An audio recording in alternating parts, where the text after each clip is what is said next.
পর্যায়ে আপনাদের সম্মুখে মহামূল্যবান নসিহত উপস্থাপন করবেন আন্তর্জাতিক খ্যাতি সম্পন্ন মুফাসসিরে কুরআন, সুমিষ্টভাষী বক্তা, আজকের মাহফিলের প্রধান আকর্ষণ হযরত মাওলানা আব্দুল লতিফ খান দনেশ্বরী সাহেব।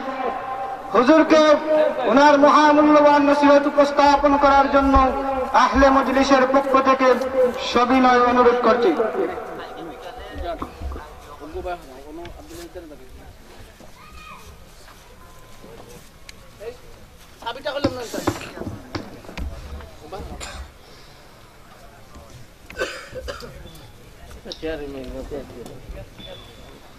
আসসালামু আলাইকুম ওয়া রাহমাতুল্লাহি ওয়া বারাকাতুহু। ওয়া আলাইকুম আসসালাম ওয়া রাহমাতুল্লাহি ওয়া বারাকাতুহু।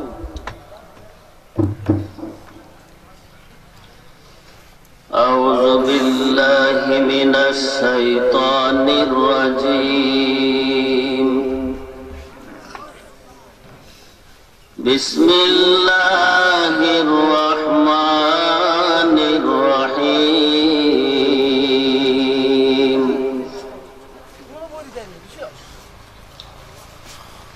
আলাম তারা কাইফা ফাআলা রাব্বুকা বিআসহাবিল ফিল। আলাম ইয়াজআল কাইদাহুম ফি তাদলিল।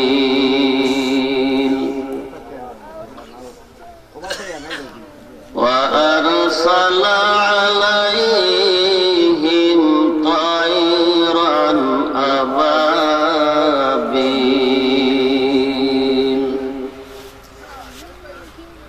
তারমীহিম বিহিজারাতিন মিন সিজ্জিল فجعلهم كعصف مأكول صدق الله العظيم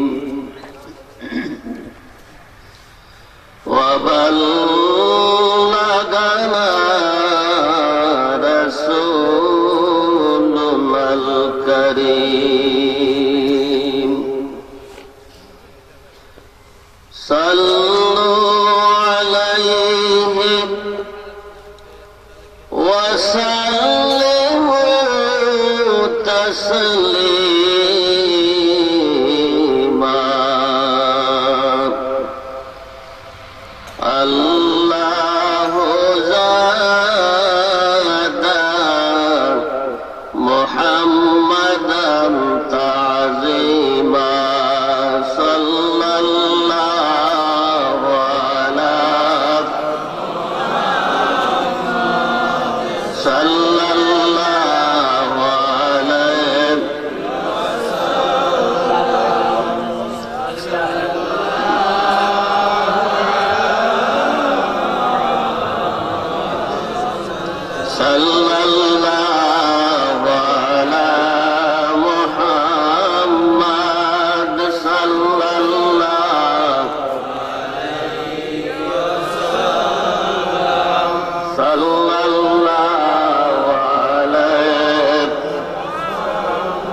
का सल्लल्लाहु अलैहि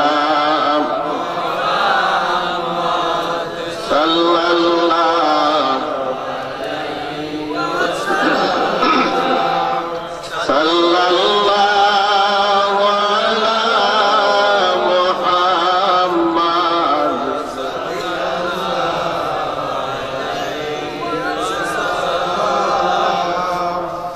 निदा होगी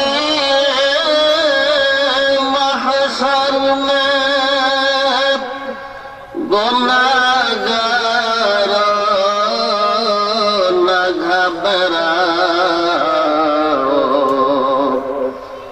ओए देखो अब रे रहमत जोम कर उठा मुहम्मद का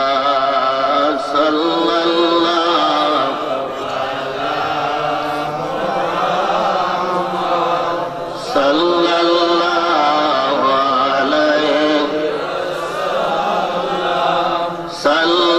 सल्लल्लाहु अला मुहम्मद सल्लल्लाहु कोई जाएगा दुज़ख को और कोई तो जन्नत में जाएगा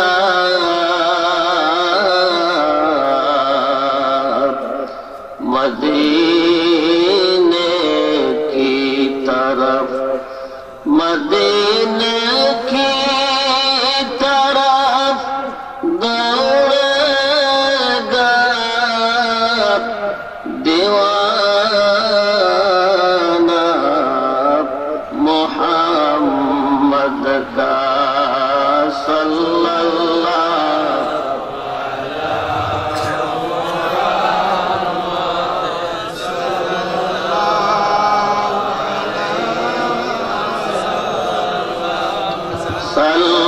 सल्लल्लाहु अला मुहम्मद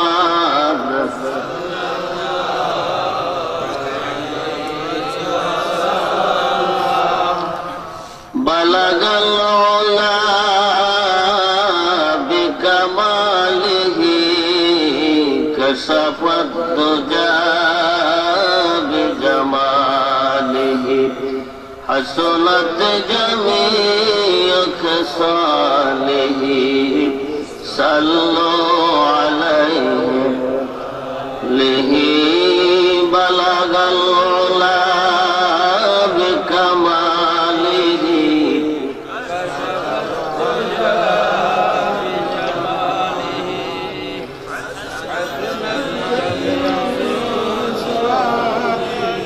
सल्लु अलैहि पाक है गिरदे वतन से सरे दामन तेरा तू यूसुफ है कि हर मिस्र है हर कनान तेरा बलगल बिका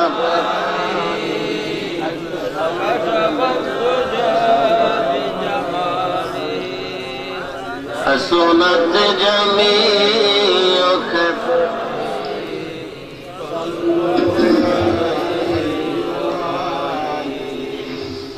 काफिला ना हो सकेगा कभी वैरान तेरा और एक बंग दराए कुछ नहीं सामान तेरा बलगल बिका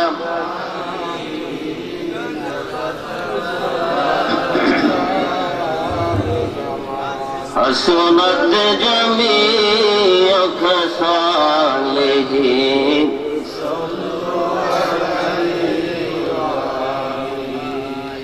عدد خلقك ورضاء نفسك وزنة عرشك ومداد كلماتك كلما ذكرك الذاكرون يا الله وغفل عن ذكرك الغافلون وسلم وبارك رضي الله عن أصحابة رسول الله أجمعين اللهم آمين بسم الله الرحمن الرحيم الحمد لله رب العالمين الرحمن الرحيم مالك يوم الدين إياك نعبد وإياك نستعين اهدنا الصراط المستقيم صراط الذين أنعمت عليهم غير المغضوب عليهم ولا الضالين رب اشرح لي صدري ويسر لي أمري واحلل عقدة من لساني يفقه قولي رب اشرح لي صدري ويسر لي أمري واحلل عقدة من لساني يفقه قولي رب اشرح لي صدري ويسر لي أمري واحلل عقدة من لساني يفقه قولي رب ارحمهما كما ربياني صغيرا رب ارحمهما كما ربياني صغيرا رب ارحمهما كما ربياني صغيرا পরওয়ারদিগার আলম আল্লাহ এই মাইকের আওয়াজ যতটুকুন যায় গো আল্লাহ এর আওতার ভিতরে তোমার বান্দারা যে যেখানে রয়েছেন আল্লাহ ঘরে বাড়িতে রাস্তাঘাটে দোকানপাটে টেলিভিশনের সামনে আল্লাহ দয়া করে প্রত্যেকের আজকের এই মাহফিলে আসার তৌফিক দিয়া দাও মাল দৌলত দিয়া আল্লাহ রাখিলা ভুলায়া মাল দৌলত আওলাদ দিয়া আল্লাহ রাখিলা ভুলায়া কোন দিন জানি যায় রে পাখি আমার ছাড়িয়া কোন দিন জানি যায় রে পাখি আমার ছাড়িয়া ربنا تقبل منا بحق لا إله إلا الله محمد رسول الله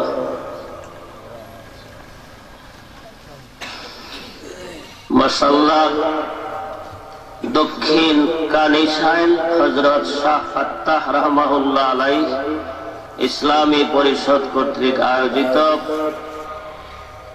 ইসলামী মহাসম্মেলন 11তম ইসলামী মহাসম্মেলনের আজকের মহামান্য সভাপতি হযরত মাওলানা মুফতি মোকাররম আলী সাহেব, সাবেক আরবি প্রভাষক, ভাদেশ্বর মডেল ফাজিল ডিগ্রি মাদ্রাসা,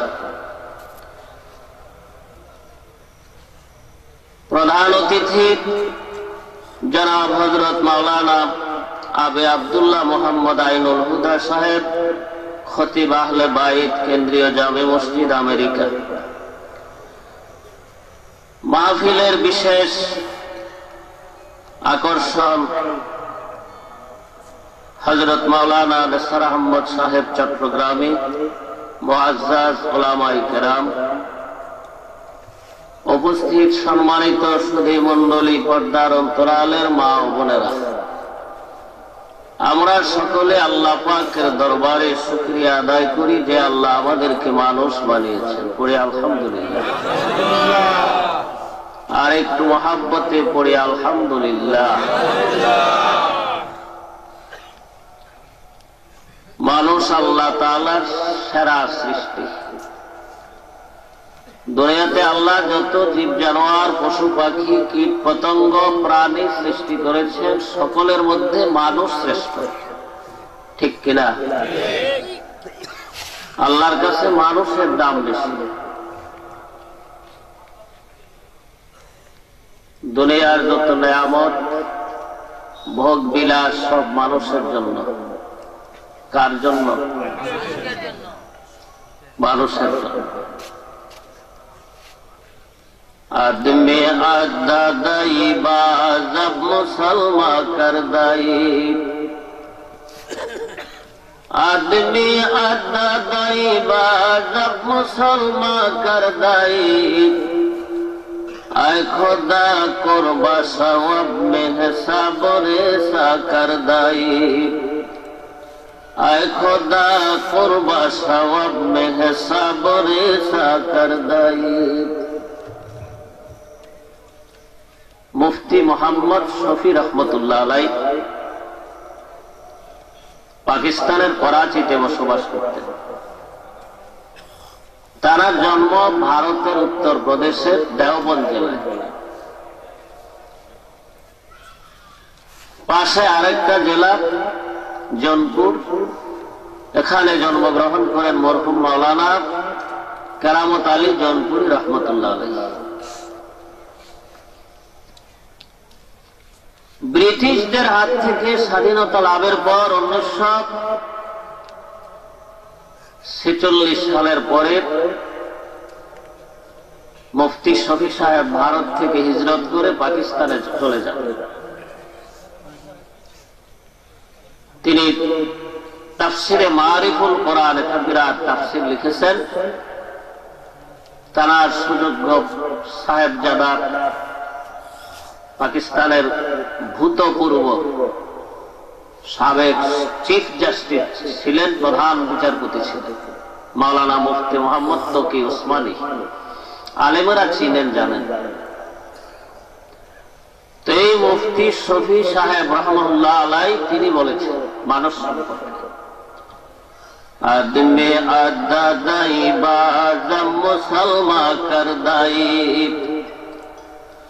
आदमी आदा दाई बाजब मुसलमा कर दाई, आय खुदा कुर्बा सवब में हिसाब रेसा कर दाई, आय खुदा कुर्बा सवब में हिसाब रेसा कर दाई। भाईरा আমার, এই পৃথিবীতে আল্লাহ পাক আমাদেরকে মানুষ বানিয়ে পাঠিয়েছেন। আল্লাহ যদি ইচ্ছা করতেন শিয়াল কুকুর বানাইয়া, গরু বকরি বানাইয়াও আল্লাহ পাঠাইতে পারতেন। পারতেন না? আল্লাহ পারতেন।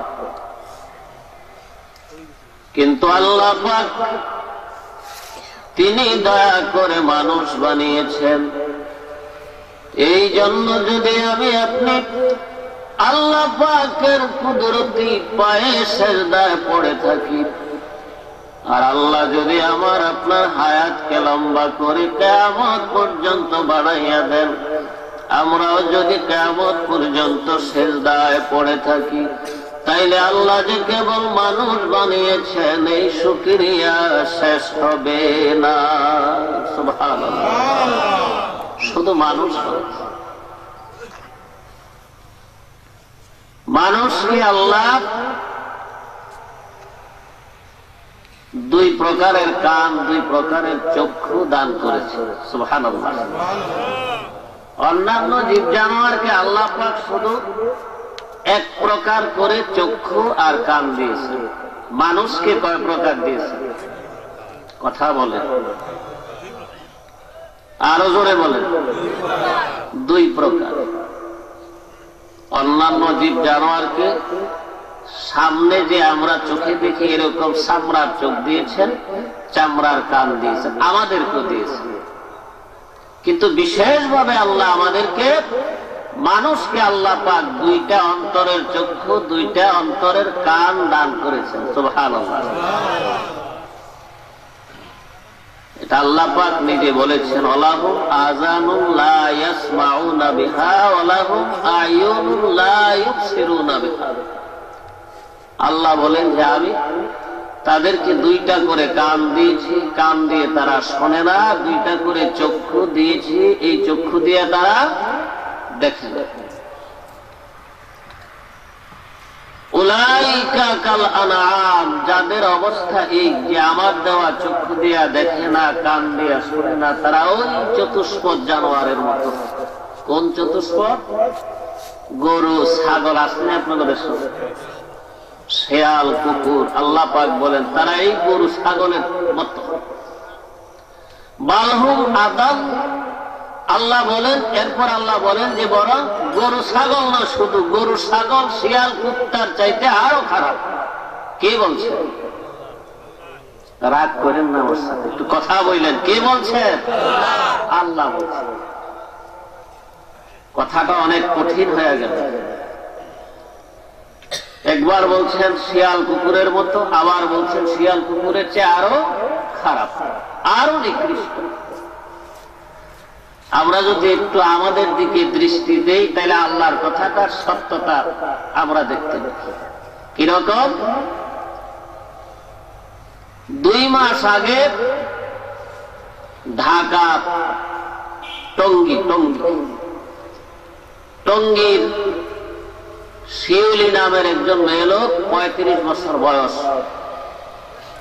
স্বামী বাড়িতে আসছে, ঝগড়া দুইজনের মধ্যে, স্বামী স্ত্রীর মধ্যে ঝগড়া। এক পর্যায়ে স্বামী স্ত্রীকে, ওই শিউলি বেগমকে মাটিতে শোয়া তার বুকের উপর উঠা বসছে,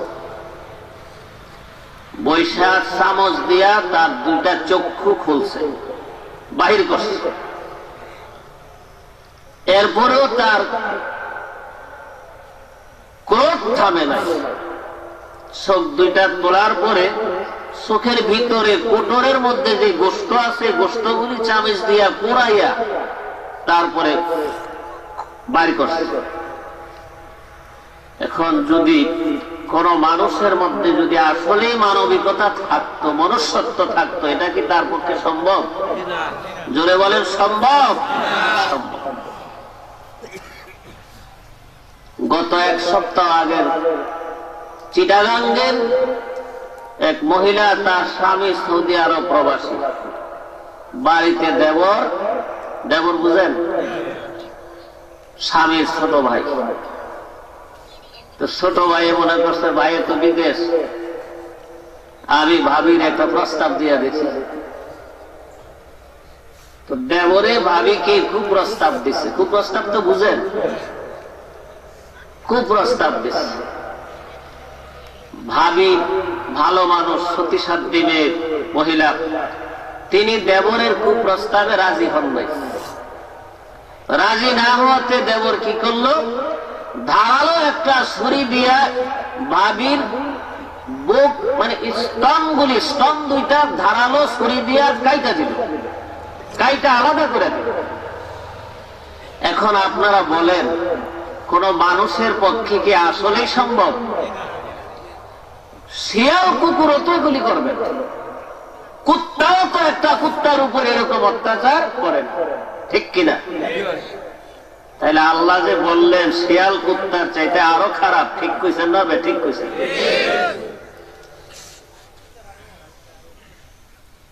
বাবারা,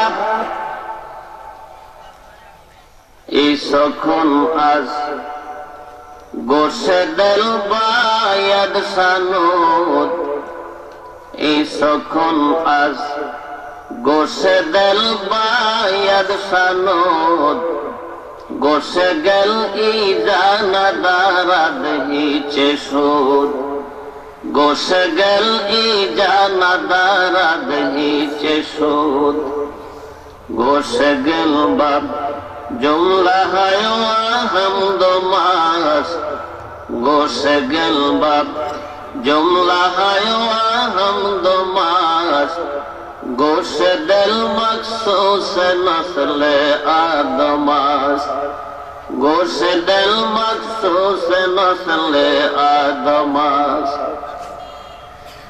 ভাইরা আমার এই দুনিয়ায় আল্লাহ পাক হাজার হাজার জীব জানোয়ার সৃষ্টি করেছেন পশু পাখি কীট পতঙ্গ কিন্তু আমার আল্লাহ কোন জীব জানোয়ারকে দিলের কান দিলের চক্ষু দান করেন নাই গোশে গেল বাপ জুমলা হায়ওয়া হামদ মাস গোশে গেল বাপ জুমলা হায়ওয়া হামদ মাস গোশে দিল মখসুস নসলে আদমাস গোশে দিল মখসুস নসলে আদমাস হাজার হাজার জীব জানোয়ার আল্লাহ পাক সৃষ্টি করেছেন দুনিয়ায় কিন্তু কাউকে আল্লাহ রাব্বুল আলামিন দিলের চক্ষু দিলের কান দান করেন নাই এই দিলের চক্ষু আর কান আল্লাহ পাক একমাত্র মানুষের জন্য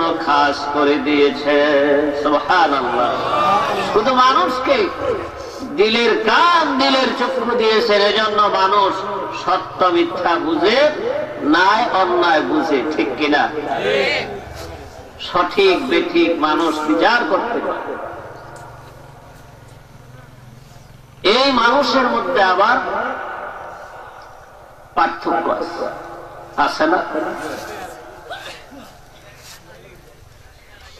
কেউ ফিস সাহেব কেউ চেয়ারম্যান সাহেব কেউ প্রধানমন্ত্রী কেউ মন্ত্রী ফাঁসিমন্ত্রী এমপি মেম্বার কেউ ডাক্তার কেউ ইঞ্জিনিয়ার কেউ মাস্টার কেউ মৌলভী সাহেব আসেনি সবাই কিন্তু মানুষ একই রকম দুই কান দুই চক্ষু দুই পা দুই হাত নাকি চার চোখ চার পাও সবাই একরকম কিন্তু পার্থক্য আছে পার্থক্যটা হয়েছে তার মনুষ্যত্বের কারণে তার স্বভাব এবং চরিত্রের কারণে ডাক্তারের চরিত্র হইল রোগীর সেবা করা এই চরিত্র তিনি ডাক্তারি লেখাপড়া করে অর্জন করেছেন এই জন্য তিনি ডাক্তার হয়েছেন জনগণ ভোট দিছে মেম্বার হয়েছে চেয়ারম্যান হয়েছে আবার সুদ খায় কেউ কেউ তার সুদ খাওয়ার কারণে জনগণ তারে কি বইলা ডাকে বোঝেন নাই সুদখোর যদি কেউ ঘুষ খায় তারে কি বলে আর চুরি করলে চোর বলে এগুলিও তার চরিত্রের উপর ভিত্তি করেই এই নামগুলি ঠিক করা হয় ঠিক কিনা বলে মানুষের মধ্যে পার্থক্য আছে তাইলে মানুষের বিশেষত্ব কোথায় দাম কোথায় মানুষের ইজ্জত কোথায় ইজ্জত হলো ইন্না আকরামাকুম ইনদাল্লাহি আতকাকুম যে যত বেশি আল্লাহকে ভয় করবে তত বেশি তার দাম আল্লাহর কাছে ঠিক কিনা আল্লাহরে ভয় করলে দাম আল্লাহর কাছে আমি চেয়ারম্যান না আমি মন্ত্রী না ডাক্তার ইঞ্জিনিয়ার সুন্দর না কালো ধনী না গরিব আল্লাহর কাছে তার বিচার্য বিষয় गर्भ सूरत आदमी इंसाब दे गर्भ सूरत आदमी इंसाब दे गर्भ सूरत आदमी इंसाब दे अहमद अबू लहब हम एक साबुदे अहमद अबू लहब हम एक साबुदे भाईरा আমার চেহারা সুরতে মানুষের মতো দেখা গেলেই যদি মানুষের দাম হইত, চেহারা সুন্দর, চেহারা সুরত সুন্দর দেখা গেলেই যদি মানুষের দাম হইত, তাহলে প্রিয় নবীর চাচা আবু লাহাবের দাম সবচেয়ে বেশি হইত। কার দাম বেশি হইত? কথা বলেন। আমার মনে হয় আপনারা আমার কথা বুঝতেছেন না। তো বুঝলে একটু কথা বললেন, তাইলে কথাবার্তা আলোচনা লেনদেন করতে একটু সুবিধা হয়। আমি বুঝুন যে আমার কথাগুলি আপনারা বুঝেন, আর যদি চুপচাপ থাকেন আমার কাছে ভয় লাগবে যে আমার কথাগুলি আপনারা বুঝেন না। আবু লাহাবের দামই সবচেয়ে বেশি হইত, কারণ আবু লাহাবের চেহারা ছিল আমাদের নবীজির চেহারার মতো। কার চেহারার মতো? জোরে বলেন কার? খুব সুন্দর ছিল আবু লাহাব। কিন্তু আবু লাহাবের কোন দাম আসেনি, কোন দাম নাই। কাঁচা হলুদের মতো আবু লাহাবের চেহারা ছিল।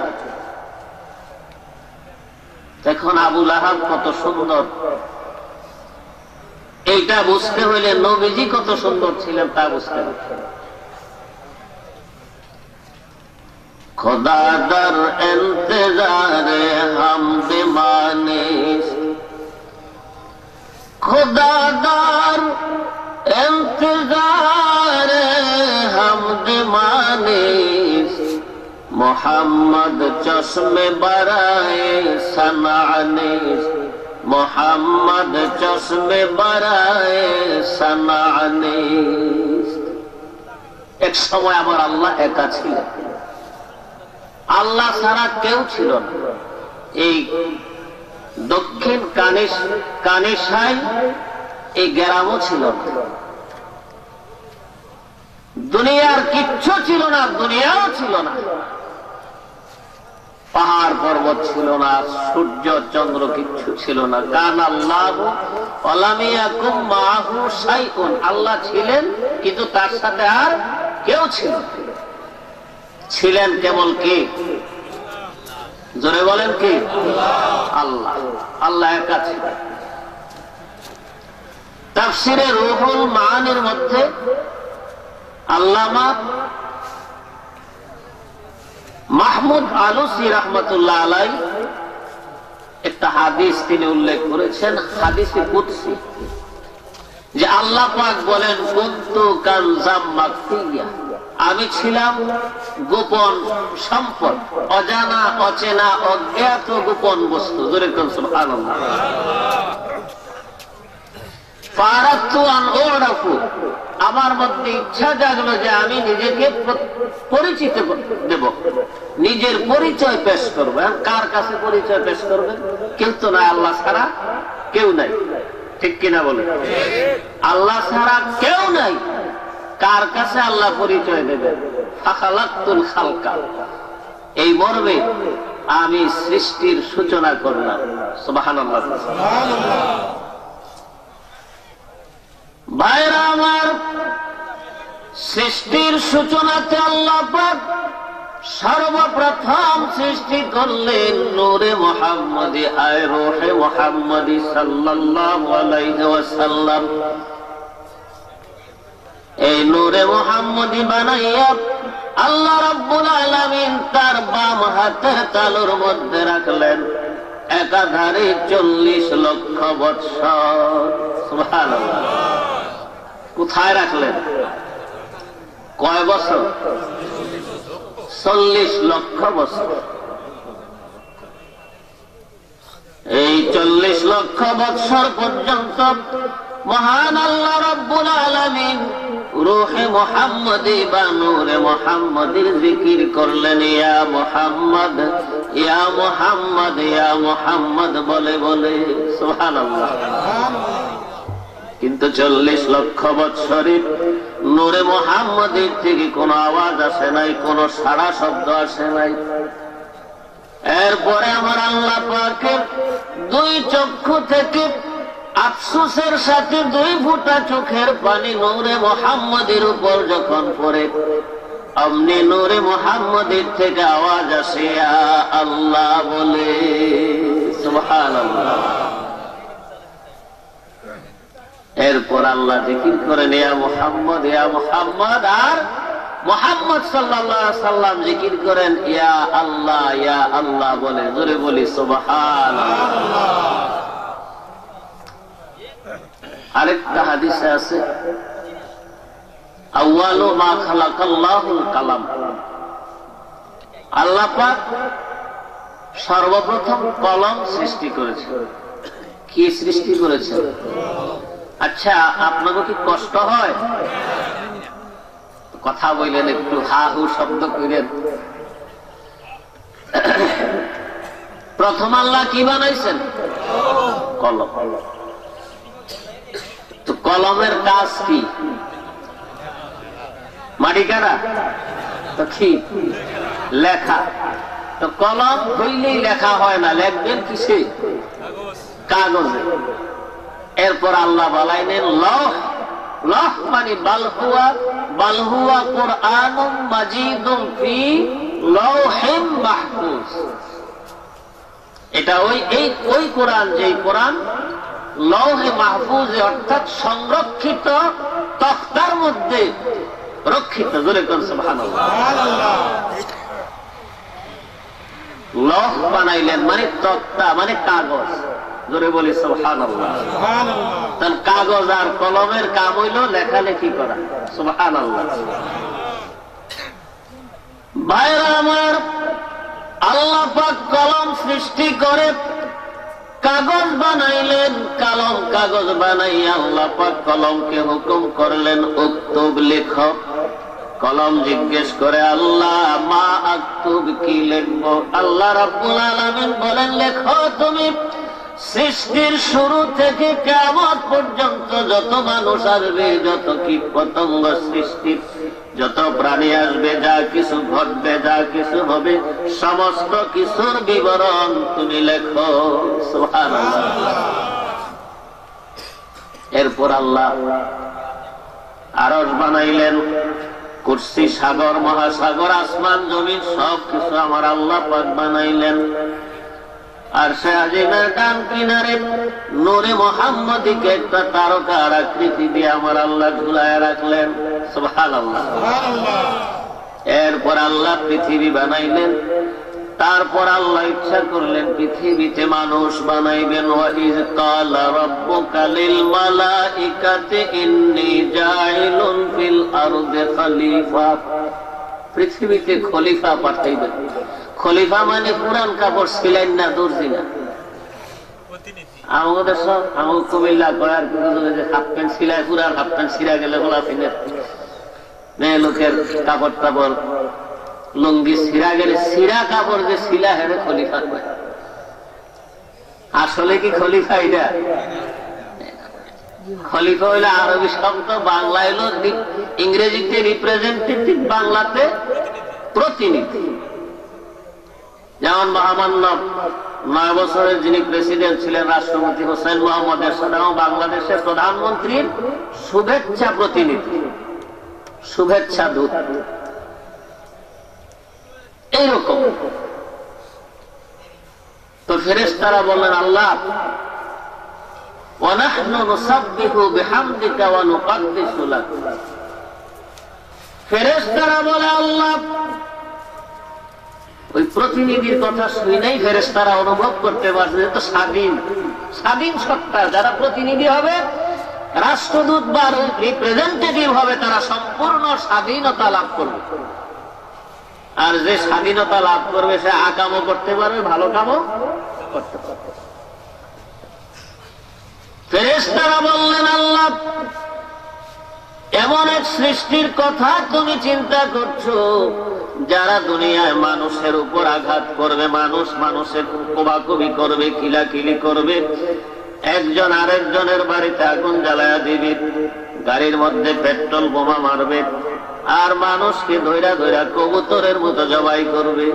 করে না? করেনি? কবুতর যেমনে জবাই করে মানুষ এখন সেইভাবে জবাই করা হয়, ঠিক কিনা? চাইনিজ কুড়াল লয়া কোবাকুবি করবে। আল্লাহ তোমার প্রশংসার গুণগানের প্রয়োজন যদি হয় আমরা ফেরেশতারাই তো তোমার গুণগানের জন্য যথেষ্ট, আমরাই তো তোমার গুণগান করি, তাসবিহ করি, প্রশংসা করি, সার্বক্ষণিক তোমার হুকুম পালনের অপেক্ষায় থাকি আমরা। সুবহানাল্লাহ। আল্লাহ বললেন ইন্নী আলামু মা লা তা'লামুন, আমি যা জানি তোমরা তা জানো। তা আল্লাহ পাক মানুষ বানাইলেন। প্রথম মানুষ কি? আরো জোরে বলেন কি? আদম আলাইহিস সালাম। তো বানাইলেন কোন জায়গায় আদমকে? বেহেশতে। বেহেশতে বানান নাই, দুনিয়ায় বানাইছেন। কি দিয়া বানাইছেন? মাটি দিয়ে। তো বেহেশতে মাটি হইব কই? মাটি দিয়া বানাইছেন। বানাইছেন কোথায়? দুনিয়ায়। কোন জায়গায়? দুনিয়ায় কি গোলাপগঞ্জে বানাইছে? তো কি সিলেট বানাইছে? মক্কা শরীফ থেকে 70 মাইল দক্ষিণ পূর্ব দিকে তায়েফ বিমানবন্দর। এই তায়েফ বিমানবন্দর থেকে 8.5 মাইল দক্ষিণ, সোজা দক্ষিণ দিকে বনু সাদ কবিলা আমাদের নবীজির দুধমা হযরত হালিমাতুস সাদিয়ার বাড়ি। এই হালিমার বাড়ির থেকে 6.5 মাইল দক্ষিণ পশ্চিম দিকে বন দিকে গেলে ওয়াদি মুহাররাম নামক একটা বিরাট ময়দান আছে। ইবনে হিশামের বর্ণনা, এই জায়গাকে ওয়াদি নৌমান বলা হয়। এই ওয়াদির মুহাররামের মধ্যে আজরাইল আল্লাহর হুকুমে পৃথিবীর 60 জায়গার মাটি এনে জমা করেছিলেন। সুবহানাল্লাহ। কয় জায়গা? 60 জায়গার মাটি এনে জমা করেছিলেন আজরাইল আলাইহিস সালাম। কে জমা করছিলেন? আজরাইল। বিরাট বড় মাটির স্তূপ। আপনাদের যে গোলাপগঞ্জের যে বড় বড় পাহাড়গুলি আছে, এইরকম পাহাড়, মাটির পাহাড়। কারণ আজরাইলের কাছে এটা কোনো ব্যাপার না। ভাইরা আমার, 40 দিন ব্যাপী আল্লাহ পাক একটা রহমতের বৃষ্টি দিলেন। এই রহমতের বৃষ্টি দিয়া মাটিগুলি ভিজাইলেন, খামিরা করলেন, নরম করলেন। 40 দিন পরে আল্লাহ বলেন আজরাইল, এইবার তোমার হাতে 1 মুষ্টি মাটি উঠাইয়া আমার আদমের লাশ বানাও, আদমের বডি বানাও। তায়েফের ওয়াদি মুহাররামের বিশাল মাটির স্তূপ থেকে আজরাইল আল্লাহর হুকুমে 1 মোট মাটি উঠাইয়াছিলেন। তাতে 40 মণ মাটি হয়েছিল। কয় মণ? মাইকটা সাউন্ড না করলাম, একটু বাড়াইলো আবার কমাইলো। কয় মণ মাটি হয়েছে আজরাইলের 1 মোটে? 40 মণ মাটি। বিরাট ব্যাপার। আজরাইলের অনেক ক্ষমতা, বিরাট ক্ষমতা আজরাইলের। এই 40 মণ মাটি দিয়া 60 হাত লম্বা করে, সিনার পাশ 7 হাত করে আদম নবীকে আল্লাহ পাক সৃষ্টি করলেন, বানাইলেন। লম্বায় কয় হাত ছিলেন? পাশে কয় হাত? সিনাটা ছিল 7 হাত। আমার সিনা হইল কয় হাত? আধা হাত। আধা। এইগুলি সিনা না, হইল কাঁধ। মাঝখানে হইল সিনা, আধা। তার মানে আমার মতো 14 জন পুরুষ পাশাপাশি খাড়ইলে দাঁড়াইলে যত চওড়া হবে আদম নবীর সিনাটা তত চওড়া। সুবহানাল্লাহ। এত বড় পুরুষ যদি লাড়ি লইয়া খাড়া হয় কেমন দেখা যায়? 60 হাত লম্বা একটা পুরুষ, 4টে খানি ব্যাপার। এরকম লম্বা লম্বা মানুষ ছিল। সুবহানাল্লাহ। আদমের চেয়ে আদমের ছেলে হাবিল আরো বেশি লম্বা ছিল, 142 হাত লম্বা। ভাইরা আমার, মুসা আলাইহিস সালামের হাতে যে লাঠি থাকতো, ওই লাঠিটা লম্বা ছিল 10.5 হাত। কয় হাত? কারণ মুসা নবী যদি আমগো সমান না হন হইতেন, এটা আমরা যদি আমরা হইলাম 3.5 হাত, লাঠি হইল 10.5 হাত। এখানে 3.5 হাত লম্বা মানুষ 10.5 হাত লাঠি লইয়া আনন্দ দেব। এটা একবার কপালও বাড়ি লাগবো, আবার ঠ্যাঙ্গো লাগবো, আবার আড়ুত লাগবো। বেমানান দেখা যায়। তাইলে মুসা নবী কেমনে চলতেন? লাঠি 10.5 হাত, মুসা নবী 13 হাত লম্বা ছিলেন। সুবহানাল্লাহ। কয় হাত? 13 হাত লম্বা ছিল। আদম আলাইহিস সালামের 2 পায়ের গোড়ালি, কি কোন আপনারা, গোড়ালি না মুইরা কোনটা? হ্যাঁ, পাও গোড়ালি নাই আপনার?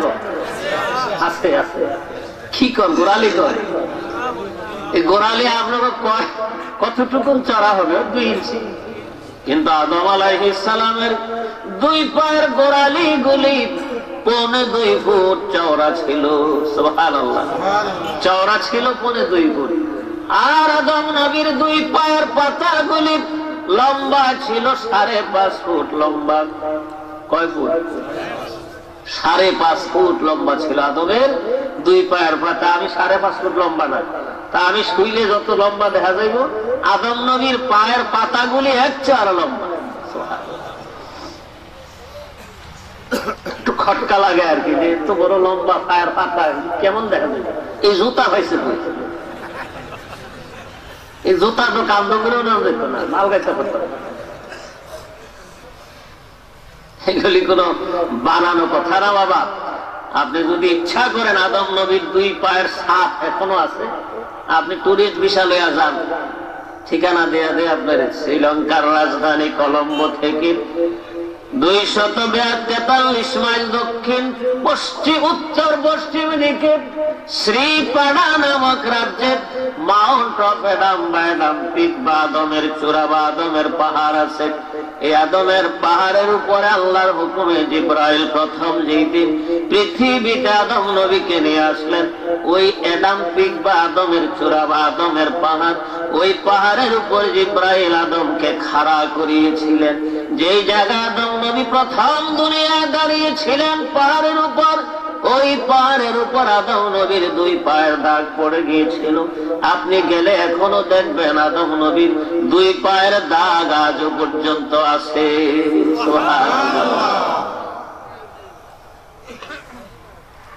আমার কাছে একটা পেপার আছে, পেপারটার মধ্যে 2 পাহাড়টা এবং দাগগুলি মাপজুপ সব বিবরণ আছে। আমি লেমিনেটিং করে পেপারটা রাখছি। এটা দুর্লভ একটা তথ্য। আদমের বিরাট বড় লাশ, গলার 2 পাশে 2টা গর্ত করছিল বুড়া কালে। আমার বাপে 100 বছর হায়াত পেয়ে মারা গেছে। বাবারে দেখছি জামা কাপড় খুললে, গেঞ্জি খুললে গলার 2 পাশে 2টা গর্ত এরকম ভিতরে। আপনাদের সাথে দেখবেন বুড়া মানুষ থাকলে, আপনার এলাকা তো বুড়া মানুষ নাই, থাকলে গেঞ্জি খুললে দেখবেন গলার 2 পাশে 2টা গর্ত করছে। আমার বাপ হলে রয়েছে। আপনাকে গলার 2 পাশে যে 2 গর্ত, এখানে কয় কেজি দুধ লবণ যাইব? 2 গর্তের মধ্যে 2 কেজি লবণ যাইব। বেশি হলে কেমন? আরো বেশি। কিন্তু আদম আলাইহিস সালামের গলার 2 পাশে যে 2টা গর্ত পড়েছিল, এই 2টা গর্তের মধ্যে 25 করে 50 কেজি দুধ সামাল দিতে পারতেন। কয় কেজি? 50 কেজি। এত বড় লম্বা মানুষ। বউটাও আসলে এরকম 50 হাত লম্বা। কার বউ? আপনার। আদম নবীর স্ত্রী হযরত মা হাওয়া ছিলেন 50 হাত লম্বা। সুবহানাল্লাহ। এত বড় বেবি যদি শাড়ি কিন্দা খারিয়া উঠে কেমন দেখা যায়? কিন্তু ছিলেন। আর নাইলে একটু বেমানা হইব। 60 হাত পুরুষের জন্য 15 হাত লম্বা মেয়ে লোক, এটা তো হাঁটুর নিচে হয়ে থাকবে বেড়া। ঠিক নেই? আল্লাহ তেমন দেন তাই যা কাম করেন না। 50 হাত লম্বা। আমি নিজে কবরটা দেখছি, মা হাওয়ার জিদ্দায় আছে মাকবারাতুল হাওয়া, বিরাট বড় কবরস্থান। দেখার জন্য গেছিলাম, দারোয়ান ঢুকতে দেয় না। 35 জন হাজি আমরা গেছিলাম, নিয়ম নাই অবশ্য, অনেক কাগজপত্র ইয়া করে গেলাম, কিন্তু ঢুকতে দেয় না। আমাকে হাজি সাহেবরা 34 জন গিয়া গাড়িতে বসছে, দেখবো না কি করবো, ভিতরে যাইতে দেয় না। আমি মাইক্রোবাস একটার উপরে লাফাইয়া বসে ছাদো, মাইক্রোবাস থামানো, তাও দেখি না 3 পুরুষ উঁচা করে দেওয়াল দেওয়া আছে। এরপরে দেখি যে একটা খেজুর গাছ, সৌদি আরবের খেজুর গাছ বাংলাদেশের তাল গাছের আরো উঁচা। এই খেজুর গাছটার অর্ধেক গিয়ে উঠলাম লাফাইতে লাফাইতে। আমার লাভ দিকে আমার গাড়ির হাদিস আমরা তো দেওয়ানি মালানা করি। আমরা তো আফসোস রয়েছে যে আরে জীবন আল্লাহ নসিবে রাখলে আবার আমি দেখবো তো আমি তো শেষ। এই লাফাইয়া খেজুর গাছ উঠছি, ওইটা মাশাআল্লাহ কোন কবর 20 হাত লম্বা, কোন কবর 25 হাত, কোন কবর 30-40 হাত লম্বা। মাঝখানে যে কবরটা এটা হযরত মা হাওয়ার কবর, 50 হাত লম্বা হযরত মা হাওয়া আলাইহিস সালামের কবর। সুবহানাল্লাহ, 50 হাত লম্বা। ভাইরা আমার, আদম নবীর লাশ বানাইয়া ওয়াদি মুহাররমের মধ্যে রৌদ্রে দিয়ে রাখলেন শুকাইবার জন্য। মাটির স্তূপ আকারে 40 দিন ছিলেন। এরপরে মূর্তির আকারে আরো 40 দিন ওয়াদি মুহাররমের মধ্যে শোয়া রাখলেন। মাটিতে এমন শুকাইলেন রৌদ্রে। খালাকাল ইনসানা মিন সালসালিন কাল ফাখার ওয়া খালাকাল জান্না মিন মারিজিম মিন নার। নতুন ফাতিল আছে না আপনাদের দেশে? তো নাই। মাইটা ফাতিল, মাটি দিয়া বানায় হাড়ি ফাতিল। তো নতুন হাড়ি বাম হাতের মধ্যে লইয়া এর ফেরের মধ্যে টোকা দিলে আওয়াজ দিব না? আদম আলাইহিস সালাম এমন শক্ত হয়েছে শুকাইয়া আদমের লাশ, টোকা দিলে পেটের মধ্যে ঠন ঠন করে আওয়াজ আসতো। এরপর 40 দিনের মাথা আল্লাহ পাক হুকুম করলেন জিবরাইল রে, এইবার আমার আদমের লাশ তায়েফের জমিন থেকে বেহেশতের জমিনে নিয়ে আসো। আজরাইল আলাইহিস সালাম, জিবরাইল আলাইহিস সালাম 40 হাত 60 হাত লম্বা, 7 হাত পাশে, 40 মণ ওজনের আদম নবীকে 2 হাতে উঠাইয়া প্রথম আকাশ, দ্বিতীয় আকাশ, তৃতীয় আকাশ, এইভাবে সপ্তম আকাশের উপরে বেহেশতের মধ্যে নিয়ে যান। সুবহানাল্লাহ। ভাইরা আমার, বেহেশতের মধ্যে নিয়ে শোয়াইয়া রাখলেন আরো 40 দিন। কয়দিন হইল মোট? 80 দিন। 340 80, আমার বাহিরতে হিসাব করতে হবে। কয় 80 দিন, কয়দিন হইল? 120 দিন। 120 দিনের মাথায় আদম নবীর দেহের ভিতরে আল্লাহ পাক রূহ দিলেন, প্রাণ দান করলেন। মার পেটে যখন সন্তান আসে, মায়ের পেটে যখন সন্তান আসে, এটা একটা পিণ্ড বারক আপনার এই গোস্তের আকারে আস্তে আস্তে ছোট থেকে বড় হয় মায়ের পেটের মধ্যে। 120 দিন যখন হয় তখন এটার ভিতরে আল্লাহ পাক রূহ দিলে কেবল তখনই বলা যাবে পেটের সন্তানটা পুরুষ হবে না নারী হবে। সুবহানাল্লাহ। এর আগে বলা যাবে না, এর আগে শুধু একটা মাংস পিণ্ড থাকবে। আদম নবীর 120 দিনের মাথায় আল্লাহ পাক রূহ দিলেন। রূহটা বাহির হয়ে গেছে। একবার দিলেন রূহ বাহির হয়ে যায়, আবার দিলেন আবার বাহির হয়ে যায়, আবার দিলেন আবার বাহির হয়ে যায়। 3 বার রূহ দিলেন, 3 বার বাহির হয়ে যায়। আল্লাহ পাক বলেন, রূহরে 3 বার আদমের খাঁচায় দিলাম, কেন তুমি বারবার বাহিরে চলে আসো? রূহ বলে, আল্লাহ এই মাটির তৈরি অন্ধকার আদমের খাঁচার ভিতরে আমার ভালো লাগে না মাবুদ, এই জন্য আমি বারবার বাহিরে চলে আসি। আল্লাহ পাক বলেন, জিবরাইল আমি তো জানি কেন রূহ বারবার বাহিরে চলে আসে। আরে জিবরাইল, আমার আরশের ডান কিনারে যে নূরে মুহাম্মদে আমি ঝুলাই রেখেছি, এই নূরে মুহাম্মদী তারকা এনে আমার আদমের কপালে ঘষে ঘষে লাগাইয়া দাও, তাইলে রূহ আর বাহিরে যাবে না। আল্লাহর হুকুমে জিবরাইল প্রিয় নবীজির রূহ মুবারক বা নূর মুবারক আদমের কপালে লাগাইয়া দিলেন। এরপর রূহ আর বাহিরে যায় না। ভাইরা আমার, এই নূরে মুহাম্মাদি সাল্লাল্লাহু আলাইহি ওয়াসাল্লাম আদমের কপালে থেকে থেকে আমার আল্লাহ পাকের জিকির করতেন, তাসবিহ পড়তেন। সুবহানাল্লাহ। আদমের কপালে থেকে জিকির করতেন। কার জিকির? কারণ বজিকেরা সাহার চেবিনি দার খুরুসাস, বজিকেরা সাহার চেবিনি দার খুরুসাস, ওয়ালি দানাদ দারি মানা কে গুসাস, ওয়ালি দানাদ দারি মানা কে গুসাস। এগুলি আমার ওস্তাদ আল্লামা নাসিরুল্লাহ চাঁদপুরি সাহেব, আপনারা তো চিনেন, সমগ্র আরব জাহান ভ্রমণকারী। আমার হাতে কলমে শিখাইছেন, রাত্রে নিশিরাত্রে 2টা, 2:30, 3টা পর্যন্ত এই যেটা না পারছি এটা সুন্দর করে লেখাইছে, লেখাইয়া তারপরে দাড়ি কমা ঠিক করে দেয়, তারপরে ঘুমাইতে। এত সুন্দর নিঃস্বার্থ ভাবে আমার শিখেছে। ইউনূস নবী নিনুয়ার সমুদ্রের তলদেশে 3টা অন্ধকারের মধ্যে ইউনূস আলাইহিস সালাম ছিলেন। প্রথম অন্ধকার ইউনূস নবীকে একটা মাছে গিলেছিল। দ্বিতীয় অন্ধকার ওই মাছটাকে ইউনূস নবী সহ ওই মাছটাকে আরেকটা মাছে গিলে ফেলেছিল। সুবহানাল্লাহ। আর 3 নাম্বার অন্ধকার সমুদ্রের নিচের অন্ধকার।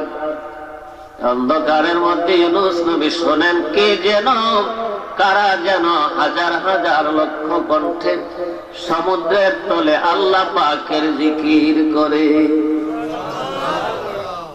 ইউনূস নবী জিজ্ঞেস করে, আল্লাহ ও মাবুদ, এই সমুদ্রের তলে কারা তোমার নামের তাসবিহ পড়ে গো আল্লাহ? কারা এত সুন্দর হৃদয়গ্রাহী আওয়াজ দিয়া তোমার তাসবিহ পড়ে কারা? আমার আল্লাহ পাক বলেন, ইউনূস রে, সাব্বাহা লিল্লাহি মা ফিস সামাওয়াতি ওয়া মা ফিল আরদ, ইউসাব্বিহু লিল্লাহি মা ফিস সামাওয়াতি ওয়াল আরদ। আল্লাহ পাক বলেন, বজিকেরা সাহার চেবিনি দার খুরুসাস, বজিকেরা সাহার চেবিনি দার খুরুসাস, ওয়ালি দানাদ দারি মানা কে গুসাস, ওয়ালি দানাদ দারি মানা কে গুসাস। কষ্ট হইতেছে? শেরওয়ান সাহেব কই? আমি তো চায়ের কথা, ফানের কথা বলছি, বেশি পান্ডাই আমার একটু দরকার হয়েছে। ওই তো ভাইজান পান খাওয়াইন না। বল বল বার গোলে সে তাসবিহ খানিস, না বল বল বার গোলে সে তাসবিহ খানিস, কে হর খারে বে তাসবিহ হাস জবানিস, কে হর খারে বে তাসবিহ হাস জবানিস। আল্লাহ পাক বলেন, ইউনূস রে, এই সমুদ্রের তলদেশে হাজার হাজার জীব জানোয়ার, হাজার হাজার বিরাট বিরাট বড় পাহাড় পর্বত আমি আল্লাহ সৃষ্টি করেছি সাগরের তলে। সুবহানাল্লাহ। আমরা তো কেবল পানি দেখি সাগরের মধ্যে, আসলে সাগরের গভীর তলদেশে হাজার হাজার জীব জানোয়ার, লক্ষ লক্ষ কীট পতঙ্গ, মাছ ইত্যাদি প্রাণীগুলো আছে। বিরাট বিরাট পাহাড় পর্বত, লতা পাতা, হাজার হাজার কোটি কোটি বালিকণার ইউনূস এই সমুদ্রের তলদেশে থেকে আমি আল্লাহরে ভুলে না, তারা সবাই আমি আল্লাহর তাসবিহ পড়ে। সুবহানাল্লাহ। না বল বল বার গোলে সে তাসবিহ খানিস, না বল বল বার গোলে সে তাসবিহ খানিস, কে হর খারে বে তাসবিহ হাস জবানিস, কে হর খারে বে তাসবিহ হাস জবানিস। আপনারা দেখবেন গোলাপ ফুল আসেনি, গোলাপ ফুল গোলাপ ফুলের মাঝখানে দেখবেন চিকন চিকন পাপড়ি থাকে, সূক্ষ্ম পাপড়ি গুলো থাকে চিকন, সুইয়ের আগার মতো দেখা যায়। এই চিকন পাপড়ি গুলি রৌদ্রে ঝরে যখন মাটিতে পড়ে যায়, এই মাটিতে পড়ার পরেও